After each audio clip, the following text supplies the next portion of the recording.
अंबिकानगर बाळे येथील खंडोबा मंदिराजवळ असलेल्या गुरुकमल मंगल कार्यालयात अवघ्या 13 वर्षे 6 महिने 12 दिवस वय असलेल्या अल्पवयीन मुलीचा बालविवाह रोखण्यात आला. हा खळबळजनक प्रकार शनिवारी दुपारी उघडकीस आला. गुरुकमल मंगल कार्यालयात अल्पवयीन मुलीचे लग्न होत असल्याची माहिती फौजदार चावडी पोलिसांना मिळाली. मिळालेल्या माहितीच्या आधारे पोलीस निरीक्षक स्नेहा मेहतर या आपल्या पथकासह घटनास्थळी दाखल झाल्या. तेथे वधूवर पक्षातील नातेवाईकांची मोठी गर्दी आढळून आली. पोलिसांनी चौकशी केली असता मुलगा मुलीचा साखरपुडा झाल्याचे आणि त्यानंतर लग्न कार्याची तयारी सुरू असल्याचे समजले. मुलीचे आधार कार्ड मागून त्यावरील जन्मतारीख तपासली असता ती अल्पवयीन असल्याचे स्पष्ट झाले.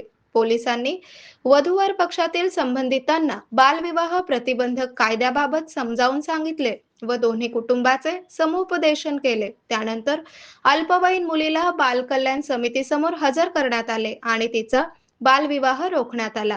ही कारवाई पोलीस आयुक्त एम राजकुमार व पोलीस उपायुक्त गोहर हसन यांच्या मार्गदर्शनाखाली पोलीस निरीक्षक स्नेहा मेहतर तसेच अनैतिक मानवी प्रतिबंधक कक्षाच्या पोलीस उपनिरीक्षक अश्विनी काळे यांनी पार पाडली. आरोग्य म्हणजे केवळ औषध नाही, तर निसर्गाच्या योग्य उपचारांनी मिळणारी खरी आरामदायक अनुभूती. सोलापूरमध्ये निसर्गोपचाराचं विश्वासाचं नाव लिमये निसर्गोपचार केंद्र. इथे उपलब्ध आहेत विना औषध उपचार पद्धती, ॲक्युप्रेशर, ॲक्युपंक्चर, कपिंग आणि मसाज थेरपी. सर्व प्रकारच्या आजारांवर निसर्गाच्या माध्यमातून